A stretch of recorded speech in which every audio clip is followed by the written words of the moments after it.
Hey, so welcome back to the channel. Today, I've got a brand new shoe for you from Hoka. It's called the Clifton Edge. According to Hoka, it's a culmination of all of their innovations brought together in one package. And they say it's the wave of the future. We'll find out. So join me out on a run and then we'll meet right back here and we'll talk about it in a lot more detail.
Hey, so welcome back. Before we get too far into it, let me just hit some of the basic stats of the shoe. So for a US men's size 9, it comes in at 8.9 ounces. For a women's size 7, it comes in at 7.2 ounces. The shoe has a 5mm offset from the heel to the toe. However, there is a difference in the stack height between the men and women's shoes. So for men, it's got a 29mm stack height in the heel and a 24mm stack height in the forefoot.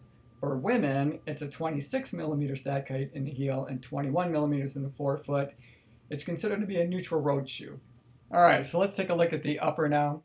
And you'll see on the top of the toe box, they've got some pretty large perforations there.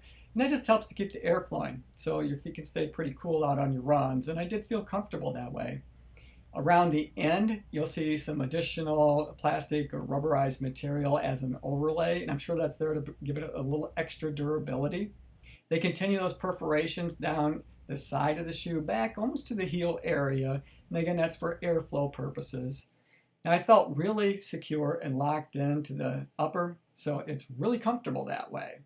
And let's take a look at the eyelet chain. It's kind of a tabbed system with plastic overlays around just to give it a little extra durability.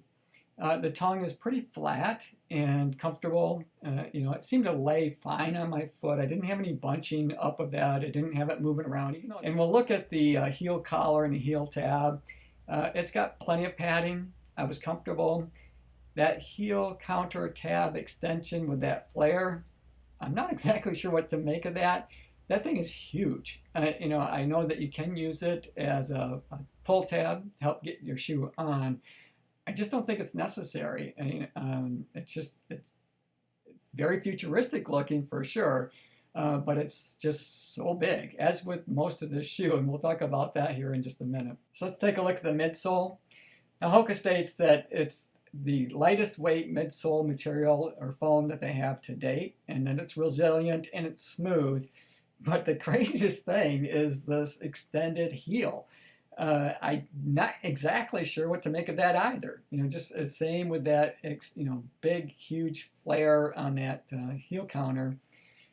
They've extended the heel of the shoe out quite a ways, pretty much to mirror that. And I'm not really sure what to make of it exactly. I think if you're a heel striker, this shoe might work great for you. And I'll just say right up front that, in my run, it didn't really fit my gait cycle well. I'm a midfoot striker, and I just felt kind of flat out running, almost kind of like I was running in mud or sand or something. I just never really felt like it was propelling me forward like some of the other Hoka shoes that I've come to love, like the Rencon or the Carbon X SPE.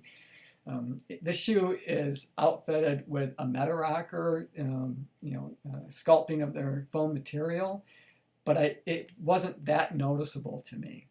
Like I said, not like the Rencon, not like the Carbon X. So it's not a shoe that I'm going to be using in my rotation. I'll just say that right up front. But it might, like I said, it might be a great shoe for somebody that's a heel striker, because I did find when I was striking on my heel that that did feel pretty comfortable, and I did feel like there was a lot of bounce in my foot strike. But overall, the shoe, for a mid-foot striker like myself, it's not my favorite shoe to run in. And it's huge. And I think that's part of the issue. Not just the heel tab coming out, or the heel coming out, extending out so far, but the entire shoe is just big on foot. I kind of felt when I first put them on like I had on a pair of snowshoes. So just by way of example, I wear size 9, so we'll take a look at another shoe. This is, of course, is a Saucony shoe. This is the Speed, and compare that to this shoe. Now, there is a huge difference in this. These are both men's size 9s, and just look at how much bigger the Clifton Edge is. And you certainly feel that underfoot, and that's not a feeling that I really got used to when I was out running. And I'm used to running in Hoka shoes. I put a lot of miles in the Rencon, the Gaviota 2, and I've been running in the Carbon X recently. And so I'm a big fan of Hoka, but this shoe doesn't fit. It doesn't work for me anyway. So now let's take a look at the outsole of the shoe and kind of get back to that statement that Hoka has in their description of the shoe with the being resilient. I don't necessarily agree with that, and here's why. I have just 7 miles on this shoe, which is not very many, and it has that rubber outsole that's kind of covering up that EVA foam of theirs. But look at the toe, and I'll try to get a good view of it. That toe is all chewed up, and it's got just 7 miles, and it's not hard miles. I was out on pavement, and I wasn't really scuffing my feet or anything along those lines. So I don't necessarily agree that it's the most resilient material that they could be using on their outsole.